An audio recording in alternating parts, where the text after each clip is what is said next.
এবার বলবে রব্বানা আরিনাল্লাযীনা আযাল্লানা মিনাল জিন্নি ওয়াল ইনস নাজআলহুমা তাহতা আকদামিনা লিয়াকুনা মিনাল আসফালিন। ও রব, show us those people, those leaders who make us stray.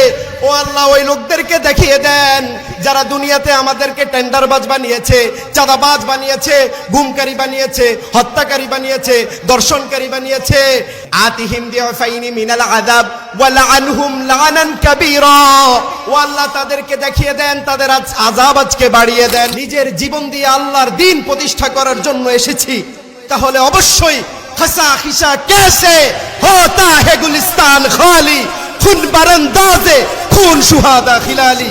আপনার রক্ত এই জমিনে ঝরবে, এই রক্ত উর্বর হয়ে আল্লাহর দ্বীন প্রতিষ্ঠা হয়ে যাবে। শ্রাবণ ধারা আনলো প্লাবন, নিবেল পৃথিবীর সকল দাহন। আষাঢ়ে আষাঢ়ে ভিজলো মরু, সাহারা পেলো ছায়া তরু। তুমি দিলে রহমের সব ধার খুলি, কেমন তোমায় রই ভুলি। আমরা সকলে পড়ছি আল্লাহু আকবার কাবীরা আলহামদুলিল্লাহি কাসীরা সুবহানাল্লাহি বুকরাতাও ওয়া আসীলা। সুবহানাল্লাহি ওয়া বিহামদিহি আদাদা খালকিহি ওয়া রিদা নাফসিহি ওয়া জিনাতা আরশিহি ওয়া মিদাদা কালিমাতিহি। ইয়া রাব্বি লাকাল হামদ কামা ইয়ানবাগি লিজালালি ওয়াজহিক ওয়া আযীমি সুলতানিক। লাকাল হামদ বিল ঈমান, লাকাল হামদ বিল ইসলাম, লাকাল হামদ বিল কুরআন। প্রশংসা করলাম কার? সবাই বলতে হবে, প্রশংসা করলাম কার? সেই আল্লাহর প্রশংসা করে আপনারা খুশি না বেজার? খুশির সাথে পড়েন তো আলহামদুলিল্লাহ। আল্লাহ সকলকে কবুল করুন, আমরা পড়ি আমিন। আল আমিন মডেল মাদ্রাসার হিফজ সমাপনী ছাত্রদের পাগড়ি প্রদান উপলক্ষে ওয়াজ ও দোয়ার মাহফিল। আজকের প্রোগ্রামের সম্মানিত সভাপতি করিম ইবনুল করিম, আমার মাথার তাজ আল্লামা খাজা মুহাম্মদ ওয়ালিউল্লাহ হাফিজাহুল্লাহ, পীর সাহেব গস্তলা দরবার শরীফ। আমি আশা রাখছি হুজুর আসবেন ইনশাআল্লাহ। আল্লাহ হুজুরের হায়াতকে দারাজ করে দিন, আমরা পড়ি আমিন। আরো অনেক ওলামা হজরতকে আপনারা দাওয়াত করেছেন, ক্রমান্বয়ে প্রত্যেকের আলোচনাই শুনবেন। আমি অত্র মাদ্রাসার ছাত্র, বুঝতে পেরেছেন? আমি এই মাদ্রাসার ছাত্র। আলহামদুলিল্লাহ, আমি এখানে আসলে দোয়া নিতে আসছি, আলোচনা করা কিংবা আলোচনা শোনানোর উদ্দেশ্যে আসি নাই। উস্তাজরা আমাকে এটা আসলে আমার জন্য অনেক বড় পাওয়া, যে প্রতিষ্ঠান থেকে আমি দ্বীনি শিক্ষা গ্রহণ করেছি, যে উস্তাজদের কাছ থেকে শিক্ষা গ্রহণ করেছি। আপনারা আজকে যেখানে বিচরণ করছেন, একটা সময় আপনাদের মতো আমিও এই প্রাণবন্ত ক্যাম্পাসে হাঁটাচলা করেছি, খেলেছি। উস্তাদদের যতটুকু সম্ভব কথা শোনার চেষ্টা করেছি, ইলম নেওয়ার, জ্ঞান নেওয়ার চেষ্টা করেছি। হয়তো উস্তাদদের দোয়ার বরকতে আল্লাহ এখানে আসার তৌফিক দিয়েছেন। আল্লাহ সকলকে কবুল করুন, আমরা পড়ি আমিন। আজকে আলোচনা শুরুর পূর্বে যে বিষয়টি না বললেই নয়। এই মাদ্রাসা, দ্বীনি এই মার্কাজ অত্যন্ত মাকবুল মার্কাজ। নিজের প্রতিষ্ঠান এজন্য বলছি না, একজন ব্যক্তি, একটা পরিবার, একটা সমাজ, একটা রাষ্ট্র যদি মাকবুল হতে হয় দুইটা জিনিস লাগে। কয়টা জিনিস? সবাই বলেন, কয়টা জিনিস লাগে? এক নাম্বার লাগে হচ্ছে চোখের ফোঁটা, চোখের পানি। বুঝতে পেরেছেন? এক নাম্বার কি লাগে সবাই বলেন? দুই নাম্বার লাগে রক্তের ফোঁটা। কি ফোঁটা? এই মাদ্রাসা থেকে আমরা এটা সুনিশ্চিত যে শত শত হাজারো হাজারো তুলাবা এই মাদ্রাসা থেকে দ্বীন শিক্ষা গ্রহণ করে বের হচ্ছে এবং হয়েছে। অসংখ্য অগণিত হাফেজ, অসংখ্য অগণিত ছাত্র ছাত্রীদের চোখের অশ্রুতে আল্লাহ এই জমিনকে, এই মাদ্রাসাকে কবুল করেছে। আমরা পড়ি আমিন। আরেকটা বিষয় হচ্ছে, অত্যন্ত গভীরভাবে যার রূহের মাগফিরাত কামনা করছি, আমাদের সকলের জানা, আমাদের সকলের প্রিয়, এক সময় যিনি এই ক্যাম্পাস দাবড়িয়ে বেড়াতেন, খেলতেন, ফিরতেন, দ্বীন গ্রহণ করতেন, শহীদ মরহুম মাগফুর মুনাওয়ার জাওয়াদ সিয়াম নওয়ারাল্লাহু মারকাদাহুল জান্নাহ, আল্লাহ তিনাকে শাহাদাতের মর্যাদা দান করুন। আমরা পড়ি আমিন। এই দুইটা জিনিস, তার মানে এই প্রতিষ্ঠান থেকে চোখের পানিও গিয়েছে, রক্ত।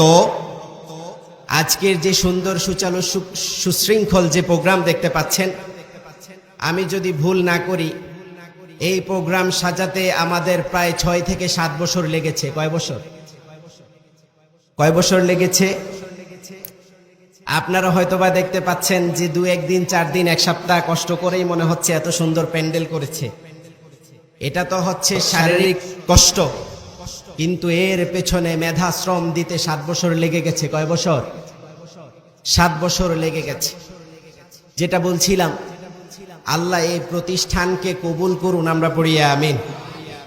এই প্রতিষ্ঠান থেকে যারা চলে গিয়েছেন, অনেকে এই দুনিয়া ছেড়েও চলে গিয়েছেন, আল্লাহ সকলকে কবুল করুন। আমরা পড়ি আমিন। আসলে আমি আমার উস্তাজদের জন্য প্রাণ খুলে দোয়া করি, আল্লাহ আমার উস্তাদদেরকে দুনিয়ায় সম্মানিত করুন এবং আল্লাহর অনিন্দ সুন্দর জান্নাতের বাসিন্দা হিসেবে কবুল করুন। আমরা পড়ি আমিন। পৃথিবীতে যত মানুষকে আমি ভালোবাসি, তার মধ্যে অন্যতম সবচেয়ে বেশি ভালোবাসি আমার উস্তাদদেরকে। বুঝতে পেরেছেন? এর কারণ অবশ্যই আছে। আমার নবী মুহাম্মদ সাল্লাল্লাহু আলাইহি ওয়াসাল্লাম তিনি বলতেন, আনা বুইসতু মুআল্লিমান, আমি শিক্ষক হিসেবে প্রেরিত হয়েছি। He was the teacher, sociology, biology, physics, chemistry, geography, whatever subject you name it, he was the teacher of. এটা আলহামদুলিল্লাহ পড়েন। সকল জ্ঞান, সকল মেধা আল্লাহ সুবহানাহু ওয়া তাআলা তিনার জেহেনে ঢুকিয়ে দিয়েছেন। সুবহানাল্লাহ পড়েন। সুতরাং আমার নবী যেখানে নিজের পরিচয় দিতে গিয়ে বলতেন, আমি একজন শিক্ষক, আমি তোমাদের মাঝে শিক্ষক হিসেবে প্রেরিত হয়েছি, বুঝতে হবে পৃথিবীতে আল্লাহ সুবহানাহু ওয়া তাআলা যাদেরকে সম্মানিত করেন তাদেরকেই শিক্ষক হিসেবে পাঠান। সুবহানাল্লাহ পড়েন। আমি এই কুর্সিতে বসে আলোচনা করার যোগ্যতা আমি রাখি না। যেটা বলছিলাম, আমি মূলত দোয়া নেওয়ার জন্যই যেহেতু আসছি, আমি অল্প সময় কথা বলে চলে যাব। রাসূলুল্লাহ সাল্লাল্লাহু আলাইহি ওয়াসাল্লাম আরেকটা পরিচয় নিজের দিতেন। নিজের পরিচয় দিতে গিয়ে বলতেন, আনা সাইয়্যিদি বনি আদম, বনি আদমের সকলের নেতা আল্লাহ আমাকে বানিয়ে দিয়েছেন। সুবহানাল্লাহ পড়েন। সেজন্য তিনি কখনো গর্ব করতেন না, অত্যন্ত সাদামাটা জীবন যাপন করতেন মুহাম্মদ সাল্লাল্লাহু। সব সময় নিচের জায়গা বেছে নিতেন, কখনো উচ্চবিলাসী মানুষের মতো ছিলেন না, শৌখিনতা তার মধ্যে ছিল না, এত সাদামাটা জীবন যাপন করতেন। মক্কার কাফের মুশরিকরা দেখে বলতো, আপনি যদি সাইয়্যিদুল আম্বিয়া হন তাহলে এত সাধারণ জীবন যাপন করেন কেন? আল্লাহর হাবিব একটা আঙ্গুল আকাশের দিকে বলতেন, ইয়া রাব ইন্নী আবদুক ওয়া ইবনি আবদিক ওয়া ইবনি আমাতিক নাসিয়াতি ফি ইয়াদিক রাদিন ফি হুকমিক। ওয়া আল্লাহ, আমি আপনার গোলাম, গোলামের ঘরের গোলাম, বান্দির ঘরের গোলাম, আমার চুলের চুটি আপনার হাতের মুঠোয়, আমি আপনার সকল সিদ্ধান্তের উপর খুশি আছি। সুবহানাল্লাহ। কত চমৎকার ছিলেন মুহাম্মদ সাল্লাল্লাহু আলাইহি ওয়াসাল্লাম। আমাদের মাদ্রাসাগুলোতে মূল যে শিক্ষাটা হয় এটা হচ্ছে দ্বীনি শিক্ষা। কি শিক্ষা? দ্বীন শিক্ষা।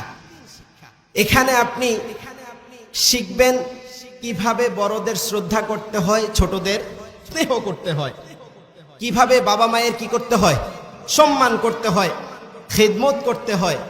দ্বীনের প্রত্যেকটা পার্ট এখানে শিক্ষা দেওয়া হয় কি হয় না? হয়। এখানে চাঁদাবাজি, টেন্ডারবাজি শিক্ষা দেওয়া হয় না। এটা এমন মার্কাজ। তবে হ্যাঁ, যারা চিন্তা করেন যে মাদ্রাসায় পড়লে মনে হচ্ছে যে মসজিদ মাকতবেই কি সীমাবদ্ধ, না, মসজিদ মাকতব আমাদের জন্য সীমাবদ্ধ নয়। আমাদের সীমাবদ্ধতা হচ্ছে আরশে আজিম পর্যন্ত। সুবহানাল্লাহ পড়েন। আমার ভাইয়েরা, আমাদেরকে আল্লাহ রাব্বুল আলামিন একটা নামে সম্বোধন করেছেন, একটা নামে সম্বোধন করেছেন। নামটা হচ্ছে মুমিন। কি নাম? বলেন। আল্লাহ মুমিন নাম দিলেন। আমরা বললাম আল্লাহ মুমিনের কাজ কি? আল্লাহ রাব্বুল আলামিন জানিয়ে দিলেন, গোলাম মুমিনদের প্রথম কাজ হচ্ছে ইন্নামাল মুমিনুনা আল্লাযীনা ইযা যুকিরাল্লাহ ওয়াজিলাত কুলুবুহুম ওয়া ইযা তুলিয়াত আলাইহিম আয়াতুহু যাদাতুহুম ঈমানা ওয়া আলা রাব্বিহিম ইয়াতাওয়াক্কালুন। পড়েন আল্লাহু আকবার। আল্লাহ রাব্বুল আলামিন জানিয়ে দিচ্ছেন, গোলাম আমার প্রথম কাজ হচ্ছে, মুমিনদের প্রথম কাজ হচ্ছে কোরআন তিলাওয়াত করা। কি করা? মুমিনের সামনে যখন কোরআনের তাফসীর করা হয়, কোরআনের জিকির করা হয়, ইযা তুলিয়াত আলাইহিম আয়াতুহু যাদাতুহুম ঈমানা। যাদাতুহুম ঈমানা দ্বারা হচ্ছে তাদের অন্তরটা, তাদের ঈমানটা উঁচু হতে থাকে, বৃদ্ধ হতে থাকে। ওয়া আলা রাব্বিহিম ইয়াতাওয়াক্কালুন। তারা কারো উপর ভরসা করে না, তাওয়াক্কুল করে না, একমাত্র আল্লাহ ছাড়া কারো উপর ভরসা করে না। আবার আল্লাহ রাব্বুল আলামিন জানিয়ে দিলেন, গোলাম قد أفلح المؤمنون الذين هم في صلاتهم خاشعون। আমার মুমিনেরা সফলতা অর্জন করে ফেলেছে, আমার মুমিনেরা সফলতা অর্জন করে ফেলেছে। কোন মুমিনেরা সফলতা অর্জন করে ফেলেছে? শুনেন, ওয়াল্লাযীনা হুম আলা সালাতিহিম সালাওয়াতিহিম খাশিউন। যারা তাদের সালাত সম্পর্কে খুশু খুজু ভাবে সালাত আদায় করে, নামাজে দাঁড়ায়, খুব বিনয়ের সাথে দাঁড়ায়। কখন নামাজের আজান হবে কানটা মসজিদে লেগে থাকে কি থাকে না? আল্লাহ রাব্বুল আলামিন বললেন, এই ধরনের এই শ্রেণীর মুমিনেরা সফলতা অর্জন করে ফেলেছে। আমরা বললাম আল্লাহ ঈমানের প্রথম শর্ত কি? আল্লাহ রাব্বুল আলামিন জানিয়ে দিলেন, গোলাম ঈমানের প্রথম শর্তই হচ্ছে সালাত। সালাত কায়েমের আন্দোলন করবা, নামাজ কায়েমের আন্দোলন করবা। যেই দল নামাজ কায়েমের আন্দোলন করে, যেই দল সমাজে রাষ্ট্রীয়ভাবে নামাজ প্রতিষ্ঠার জন্য আন্দোলন করে, সেই দল করার কথা বলেছেন কে? আল্লাহ বলছেন, শোনো, নামাজ কায়েমের আন্দোলন করবা। ফজর থেকে শুরু করে রাত যখন গভীর হয়ে যায় তখন পর্যন্ত নামাজ কায়েমের আন্দোলন করবা। আরেকটা কাজ হচ্ছে, যখন ফজরের সালাত শেষ হয়ে যাবে তখন কোরআন তিলাওয়াত করবা। দুইটা কাজ যে করবে, কিয়ামতের দিন সে তাকে আল্লাহ জান্নাত দিয়ে দিবে। আকিমিস সালাতা লিদুলুকিশ শামসি ইলা গাসাকিল লাইলি ওয়া কুরআনাল ফাজর ইন্না কুরআনাল ফাজরি কানা মাশহুদা। পড়েন আল্লাহু আকবার। রব বলছেন, শোনো, আমার মুমিনদের প্রথম কাজ হচ্ছে সালাত কায়েমের আন্দোলন করতে হবে। সালাত কায়েমের আন্দোলন করতে হবে। যেই দল নামাজি, যেই দলের নেতাও নামাজি, কর্মীরাও নামাজি, সেই দল করার কথা বলেছেন কে? আল্লাহ রাব্বুল আলামিন বললেন, যদি তোমার নেতা বেনামাজি হয়, যদি তুমি এমন দল করে থাকো যেই দলে নামাজের কোনো কর্মসূচি নাই, কোরআনের কোনো কর্মসূচি নাই, তাহলে তোমার নামাজ কবুল হবে। অত্যন্ত স্পষ্ট ভাষায় আল্লাহর হাবিব সাল্লাল্লাহু আলাইহি ওয়াসাল্লামের একটা হাদিস বুখারী ও মুসলিমে বর্ণনা হয়েছে। এক ব্যক্তি আল্লাহর হাবিবের পেছনে সালাত আদায় করতেন, দাওয়াতে যেতেন, ইফতারি খেতেন, সকল কিছু আল্লাহর হাবিবের সাথে করতেন। যখন এই ব্যক্তি ইন্তেকাল করলো, আল্লাহর হাবিব সাল্লাল্লাহু আলাইহি ওয়াসাল্লামের কাছে তার ছেলে এসে বলছে, ইয়া রাসূলুল্লাহ, আমার বাবা তো মারা গিয়েছে। আল্লাহর হাবিব সাল্লাল্লাহু আলাইহি ওয়াসাল্লাম উঠে দাঁড়ালেন। একজন সাহাবী উঠে দাঁড়ান নাই। ওমর ফারুক রাদিয়াল্লাহু আনহু জামা টেনে ধরলেন, ইয়া রাসূলুল্লাহ, আপনি কোথায় যাচ্ছেন? আল্লাহর হাবিব সাল্লাল্লাহু আলাইহি ওয়াসাল্লাম বলছে, ওমর, আমার আল্লাহ তো এখনো আমাকে নিষেধ করেন নাই। আল্লাহর হাবিব সাল্লাল্লাহু আলাইহি ওয়াসাল্লামকে ওমর বলছে, ইয়া রাসূলুল্লাহ, আপনি জানেন সারাটা জীবন আপনাকে কত কষ্ট দিয়েছে, উহুদের ময়দানে পিছন থেকে লোক নিয়ে ভেগে গিয়েছে, আপনি কেন আজকে তার জানাজায় যাবেন? আল্লাহর হাবিব সাল্লাল্লাহু আলাইহি ওয়াসাল্লাম তার জানাজায় গেলেন, দীর্ঘ সময় তিলাওয়াত করলেন, দীর্ঘ সময় দোয়া করলেন, নিজের জামা কাপড় মোবারক, নিজের চাদর মোবারক তার কাফনের জন্য দিয়ে দিলেন, তার লালা মোবারক দিলেন। এই ব্যক্তির মুখের মধ্যে আল্লাহ সুবহানাহু ওয়া তাআলা বললেন, ইন তাস্তাগফির লাহুম আও লা তাস্তাগফির লাহুম ইন তাস্তাগফির লাহুম লা ইয়াগফিরুল্লাহ যুনুবা। আল্লাহর হাবিব সাল্লাল্লাহু আলাইহি ওয়াসাল্লামকে সাইয়্যিদুনা জিবরিল বলছে, হে নবী, শুনেন শুনেন, এই যে ব্যক্তির জন্য আপনি দোয়া করছেন, সারাটা জীবন আপনার পিছনে নামাজ পড়েছে ঠিক, কারণ তার নেতা ছিল মুশরিক। আপনি একবার নয়, দুবার নয়, ৭০ বার যদি তাকে তার জন্য দোয়া করেন, কখনোই আল্লাহ তাকে ক্ষমা করবে না, করবে না, করবে না।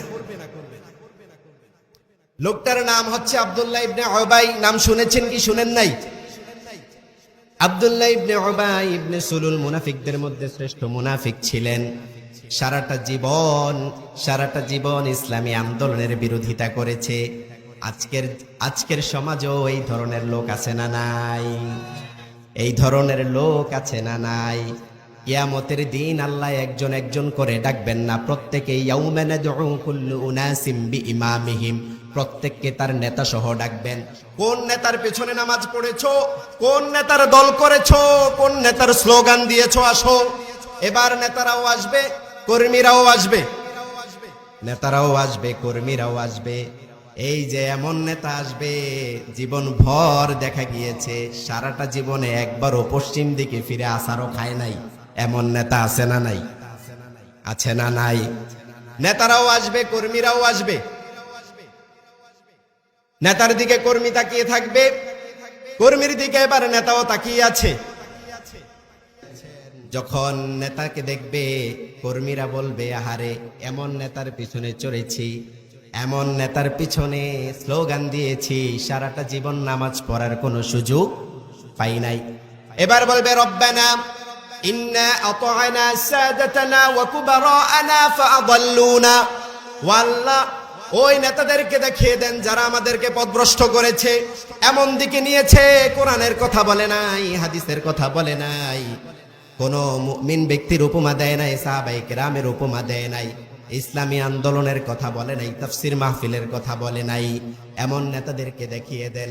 এবার নেতা আসবে, কর্মীরাও আসবে। নেতারা বলবে, আমাদেরকে ভৎসনা দিও না, আমরা তো তোমাদেরকে কোনো কোরআনের কথা দিয়ে ডাকি নাই, হাদিসের কথা দিয়ে ডাকি নাই।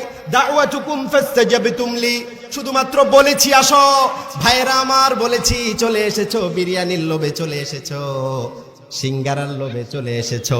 বলেছি আসো রাজারবাগ চলে এসেছো, বলেছি আসো কুতুববাগ চলে আসছো, বলেছি আসো দেওয়ানবাগ চলে এসেছো, বলেছি আসো চলে এসেছো শাহবাগ। এমন কর্মী আছে না নাই? তোমরা বাংলার জমিন ছেড়ে বিদেশে চলে যাও, কোন মুশরিক বেঈমানের জন্য বাংলার জমিন ছেড়ে দেওয়া হবে না, কোন কাফের মুশরিকের জন্য এক টুকরো ভূমি ছেড়ে দেওয়া হবে না। এবার নেতারাও আসবে, কর্মীরাও আসবে,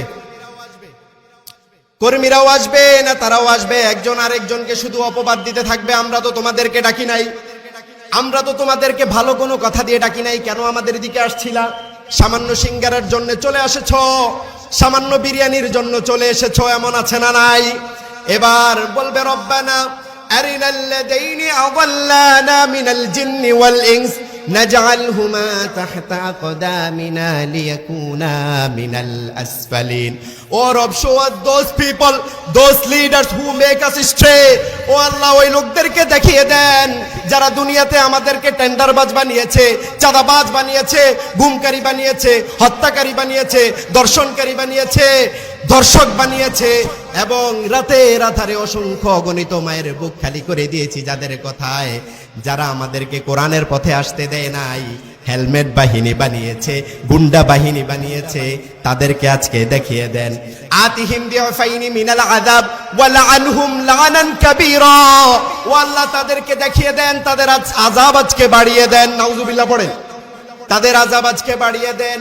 আমাদেরকে এই লোকগুলো দুনিয়ায় থাকতে এত পথভ্রষ্ট করেছে, বলেছিলাম কোরআনের দিকে যেতে, তারা আমাদেরকে বাধা দিয়েছে। যেখানেই তাফসিরুল কোরআন মাহফিল দেখেছে 144 ধারা জারি করে দিয়েছে। এমন লোকদেরকে দেখিয়ে দেন। এবার আল্লাহ উভয় লোককে কোন দিকে দিবেন, জান্নাতে নাকি জাহান্নামে? আমাদের বাংলাদেশে এই সমস্যা বেশি না কম? কথা বলেন না কেন? এই অঞ্চলে কম, চাঁদপুরের এই অঞ্চলে কম, অন্য অঞ্চলে আছে মনে হয়। এই অঞ্চলে কম। আল্লাহ রাব্বুল আলামিন অত্যন্ত স্পষ্ট ভাষায় বলছেন, শোনো শোনো, কিয়ামতের দিন, কিয়ামতের এই কঠিন দিন এক দল আরেক দলকে কি করবে? এক দল আরেক দলকে ভৎসনা দিবে। আজকে আমাদেরকেও তো অনেক ধরনের কথা বলা হয়, জঙ্গি ট্যাগ দেওয়া হয় কি হয় না? জঙ্গি ট্যাগ দেওয়া হয় কি হয় না? আমাদেরকে জঙ্গি বলে কোনো লাভ নাই। আমাদেরকে জঙ্গি বলে কোনো লাভ আছে? একটা উদাহরণ দিব দিব দিব নেন, এটা একটা চিঠি। এটা কি? এই চিঠি আমি পাঠাবো আমাদের সম্মানিত প্রিন্সিপাল স্যারের কাছে। একজনকে পাঠালাম।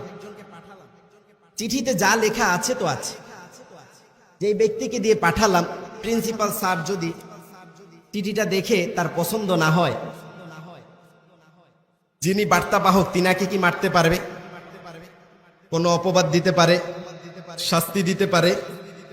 সমস্যা কার সাথে? কথা বলেন না কেন? কার সাথে? যিনি চিঠি পাঠিয়েছেন, যিনি চিঠি পাঠিয়েছেন। আমরা কোরআনের কথা বলি, কোরআন পাঠালেন কে? কথা বলেন। তার মানে বোঝা গেল আমাদের সাথে কোনো বিদ্বেষ রেখে লাভ নাই। যদি বিদ্বেষ করতে হয় কার সাথে করবে? আর আল্লাহর সাথে বিদ্বেষ করার মতো ক্ষমতা কি পৃথিবীতে কারো আছে নাকি? কথা বলেন। পৃথিবীতে কারো শক্তি নাই আল্লাহর ফোর্সের সাথে, আল্লাহর বাহিনীর সাথে যুদ্ধ করবে এমন কোন বাহিনী পৃথিবীতে? আল্লাহ বলছেন অসংখ্য অগণিত বাহিনী আমি পৃথিবীতে প্রেরণ করে রেখেছি। তুমি কি বাহিনীর বড়াই করো? কত বড় বড় বাহিনী আল্লাহ থাপ্পড় দিয়ে দিয়ে এই দুনিয়া থেকে বিদায় করে দিয়েছে, ঠিক কিনা? আল্লাহর সামান্য ফোর্স মশার সাথে, একটা ল্যাংরা মশার সাথে মোকাবেলা করতে পারে না এই নমরুতের মতো বেয়াদব, ঠিক কিনা? আর তোমার সামান্য কিছু বাহিনী দিয়ে তুমি আল্লাহর ফোর্সের সাথে যুদ্ধ করতে পারবে? কথা বলেন। আমার অত্যন্ত দুঃখ হয় আমাদের দেশে তথা কথিত কিছু মুসলিম নামদারি শাসক, তারা যখনই মুসলমানদের সাথে মিলিত হয়, আলেমদের সাথে মিলিত হয়, তখন বলে আরে আমরা তো আপনাদের সাথেই আছি। যখনই আড়ালে চলে যায়, বিদেশি যারা মদতদাতা তাদেরকে সন্তুষ্ট রাখার জন্য আলেমদের বিরুদ্ধে কলম ধরে, ঠিক কিনা? মুহাম্মদুর রাসূলুল্লাহ সাল্লাল্লাহু আলাইহি ওয়াসাল্লামের সময়ও এমন ধরনের কিছু লোক ছিল। আল্লাহ কোরআনে বলেছেন, ওয়াইদা লাকুল্লাযীনা আমানু ক্বালু আমান্না ওয়াইদা খালাউ ইলা শায়াতিনহিম। তারা যখন ঈমানদারদের সাথে মিলিত হতো বলতো আরে আমরা তো তোমাদের সাথেই আছি। যখনই শয়তানের সাথে মিলিত হতো বলতো আরে আমরা তো মূলত তোমাদের সাথে, তাদের সাথে তো আমরা শুধুমাত্র একটু কি করি? ঠাট্টা বিদ্রুপ করি। নাউজুবিল্লাহ পড়েন। ইসলাম নিয়ে যারা আজকে বান্দরামি করছে, যদি ওমরে ফারুকের শাসন আমল থাকতো, এগুলো ইসলাম নিয়ে এমন বান্দরামি করতে পারতো? কথা বলেন। এক সাহাবী আল্লাহর হাবিবের বিচার মানে নাই। সাইয়্যিদুনা আবু বকর সিদ্দিক রাদিয়াল্লাহু আনহুর কাছে এসে বলছে, আবু বকর, আমি সানি করাইতে আসছি। কি করাইতে আসছি? দ্বিতীয় বিচার করতে আসছি। বললেন, প্রথম বিচারে করেছে কে? বলল, মুহাম্মদ সাল্লাল্লাহু আলাইহি ওয়াসাল্লাম। আল্লাহর হাবিব প্রথম বিচারে করেছে, তো তোমার কি সেই বিচার পছন্দ হয় নাই? কয় না, সেই বিচার আমার পছন্দ হয় নাই। আমি মুসলিম, আমার বিপক্ষে রায় দিয়েছে, তিনি ইহুদির পক্ষে রায় দিয়েছে। বলছে না, আল্লাহর হাবিবের পরে আমি কোনো বিচার কার্য করতে পারবো না। চলে গেলেন ওমরে ফারুকের কাছে। ওমরে ফারুকের কাছে বলছে, ওমর, তানি করাইতে আসছি। প্রথম বিচার করেছে কে? বলল, মুহাম্মদ সাল্লাল্লাহু আলাইহি ওয়াসাল্লাম প্রথম বিচার করেছে। বলল, তোমার কি তিনার বিচার পছন্দ হয় নাই? না ওমর, আমার পছন্দ হয় নাই। ওমরে ফারুকের সারা শরীর যেন আগুনের মতো শিউরে উঠে। ওমরে ফারুক বললেন, ভেবে দেখো, তোমার কি সে বিচার পছন্দ হয় নাই? বলল ওমর, না, আমার সে বিচার পছন্দ হয় নাই। কি চাও? বলল, আপনি একটা ফায়সালা দিয়ে দেন। বলছে, একটু দাঁড়াও, যদি আমি ফায়সালা দিতে হয় একটু ভিতরে যেতে হবে। খোলা তলোয়ার এনে এক কোপে গর্দান থেকে মাথাটা আলাদা করে দিয়েছে। আল্লাহু আকবার পড়েন। আজকে যদি ওমরে ফারুকের মতো এমন শাসক থাকতো, ইসলাম নিয়ে বান্দরগুলো এমন বান্দরামি করার সাহস পেত না। ইসলাম নিয়ে এমন বান্দরামি করার সাহস পেত না। ইসলামের বিরুদ্ধে কোনো এজেন্ডা বাস্তবায়ন করার সাহস পেত না। আর ইসলামী নেতাগুলোকে কারাগারে এভাবেও পচতে হতো না। আমরা বললাম, আল্লাহ শাসন ক্ষমতা যাদেরকে আপনি দেন তাদের কাজ কয়টা? আল্লাহ রাব্বুল আলামিন বললেন, গোলাম, তাদের কাজ আমি 4টা দিলাম। কয়টা? 4টা কাজ দিলাম। আল্লাযীনা ইম্মাক্কান্নাহুম ফিল আরদ আকামুস সালাহ ওয়া আতাউয যাকাহ ওয়া আমারু বিল মা'রুফ ওয়া নাহাউ আনিল মুনকার। 4টা কাজ আমার কোন গোলাম যদি শাসন ভারে আসে 4টা কাজ করবে। 1 নাম্বার কাজ হচ্ছে রাষ্ট্রীয়ভাবে সে সালাত কায়েম করবে। কি করবে? 2 নাম্বার কাজ হচ্ছে যাকাত প্রতিষ্ঠা করবে। 3 নাম্বার কাজ হচ্ছে যত ধরনের ভালো কাজগুলো আছে এগুলো আইন করে করে পাশ করবে। 4 নাম্বার কাজ হচ্ছে যত ধরনের মন্দ কাজ আছে, যত ধরনের খারাপ কাজ আছে, মদের লাইসেন্স আছে, এই ধরনের যাবতীয় মন্দ কাজগুলো আইন করে করে বাদ করে দিবে। এবার কথা হচ্ছে, তাহলে কেন বাংলাদেশে, শুধুমাত্র বাংলাদেশ নয় সারা বিশ্বে কেন মুসলমানদের এই অবস্থা? খুব কান খুলে শুনেন। মুসলমানদেরকে কেন জঙ্গি ট্যাগ দেওয়া হয়? মুসলমানদেরকে কেন নানান ধরনের কথা বলা হয়? মুসলমানদের কি ইসলামী বিজয় আসবে না? অবশ্যই আসবে। 2টা জিনিস দিলে আসবে। কয়টা জিনিস? কথা বলেন। আলোচনার শুরুতে আমি বলেছিলাম কয়টা? 2টা জিনিস দিলে আল্লাহ রাব্বুল আলামিন বলছেন, আমার কাছে গোলামের 2টা জিনিস সবচেয়ে বেশি প্রিয়। কয়টা জিনিস? 1 নাম্বার হচ্ছে, গোলাম যখন রাত আঁধার হয়ে যায়, রাত যখন একদম নিচের দিকে নেমে আসতে থাকে, ভোর হওয়ার সম্ভাবনা যখন বাড়তে থাকে, তখন আমার গোলাম নীরবে নিশীতে নিবৃতে যখন আমার ভয়ে চোখের পানি ছেড়ে দিয়ে অশ্রুগুলো টপ টপ করে জমিনে ছেড়ে দেয় আর বলে, আল্লাহ, এই সমাজ, এই রাষ্ট্র, আমার পরিবার, আমার উস্তাদ, এই উম্মাকে আপনি হেফাজত করেন, এই কথাগুলো আমি কখনো ফেলতে পারি না। গোলামের চোখের ফোঁটা যখন নাকের ডগা বেয়ে বেয়ে এই এতটুকু চলে আসে, এর আগে আগে আমি আমার গোলামের দোয়া কবুল করে নেই। 2 নাম্বার ফোঁটা হচ্ছে শহীদের রক্তের ফোঁটা। কি ফোঁটা? শহীদের রক্তের ফোঁটা। এই কথাগুলো বললে আমাদেরকে জঙ্গি ট্যাগ দেওয়া হয়। খোরাসানের কথা বললে জঙ্গি ট্যাগ দেওয়া হয়। শামের কথা বললে খোরাসান, শাম, এগুলোর ভবিষ্যৎবাণী আমরা করি নাই, করেছেন মুহাম্মদ সাল্লাল্লাহু। আমরা এগুলোর কথা বলি নাই। সুতরাং বুঝতে হবে, এগুলোর কথা বললে যারা জঙ্গি ট্যাগ দেয় এরা মুসলিম না, এরা হচ্ছে মুশরিক। কথা বলেন কি? এরা হচ্ছে মুশরিক। যদি মুমিন পরিচয় দেয়, মুসলিম পরিচয় দেয়, বুঝতে হবে এরা মুসলিম না, মুমিন না, এরা হচ্ছে মুনাফিক। ঠিক কিনা বলেন?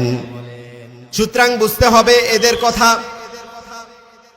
এই 2টা শ্রেণী, মুনাফিক এবং মুশরিকের সাথে মুসলমানদের কোনো সম্পর্ক যারা এই বিষয় নিয়ে কথা বললে দেখবেন গায়ে অ্যালার্জি ধরে যায়, এই ধরনের কথাগুলো বললে দেখবেন যারা আইন পাশ করতে থাকে, এই কথাগুলো যখন বলতে থাকলে দেখবেন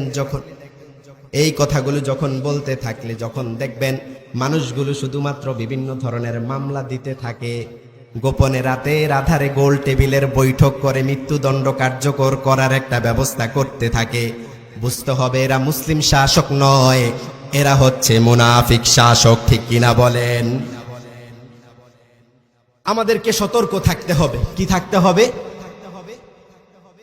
আশাহত হওয়ার কোনো কারণ নাই। আশাহত হওয়ার কোনো কারণ নাই। আমি তো বললাম কথা আমার নয়, কথাকার? আল্লাহ বলছেন এই দুইটা ফোঁটা আমাকে দাও, এই জমিনে আমি তোমাদেরকে আল্লাহর দিন প্রতিষ্ঠা করে দেব ইনশাআল্লাহ। আল্লাহর দিন এই জমিনও প্রতিষ্ঠা হবে। এই দিন শুধুমাত্র দিন নয়, দিন আরো অনেক আছে না নাই? অতীতে আমাদের পিতামাতারা চলে গিয়েছেন, আমাদের দাদারা চলে গিয়েছেন, আমরা বেঁচে আছি, হয়তো আমরাও থাকবো না, আমাদের পরবর্তী প্রজন্ম থাকবে কি থাকবে না। এই ভূমিতে আল্লাহর দিন অবশ্যই আল্লাহ প্রতিষ্ঠা করবেন, কারো না কারো দ্বারা অবশ্যই প্রতিষ্ঠা করবেন। কিন্তু সেটা কোন ধরনের সেকুলারিজম, সোশ্যালিজম, কমিউনিজমের মাধ্যমে প্রতিষ্ঠা করবেন না।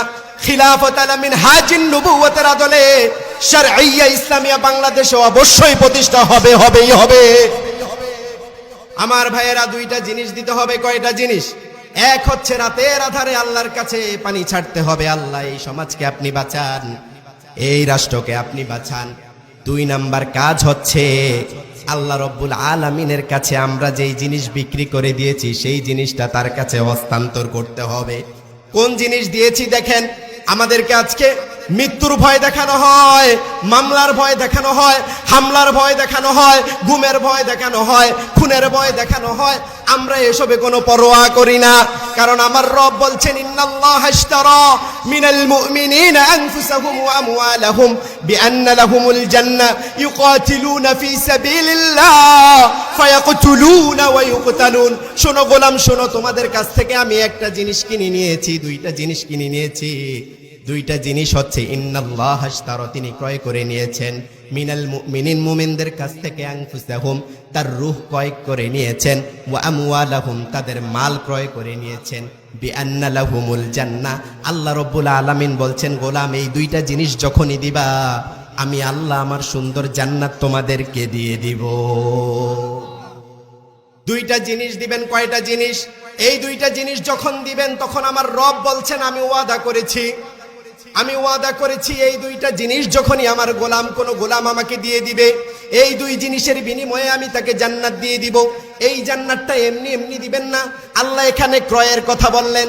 ক্রয়ের জন্য প্রথম লাগে হচ্ছে মাল। কি লাগে? পণ্য লাগে কি লাগে না? কথা বলেন না কেন? কি লাগে?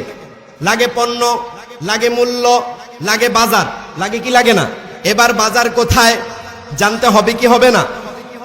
পণ্য বুঝলাম আমাদের রূহ, পণ্য বুঝলাম আমাদের সম্পদ, নিবেন কে? এগুলো দিলেন কে? সহজ কথা হচ্ছে, যদি কোনো আমানত আপনার কাছে দেই, একটা বক্সে করে কিছু ফল আপনার কাছে দিলাম, 10 মিনিট পরে এসে যদি বলি ভাই আমার ফলটা ফেরত দেন,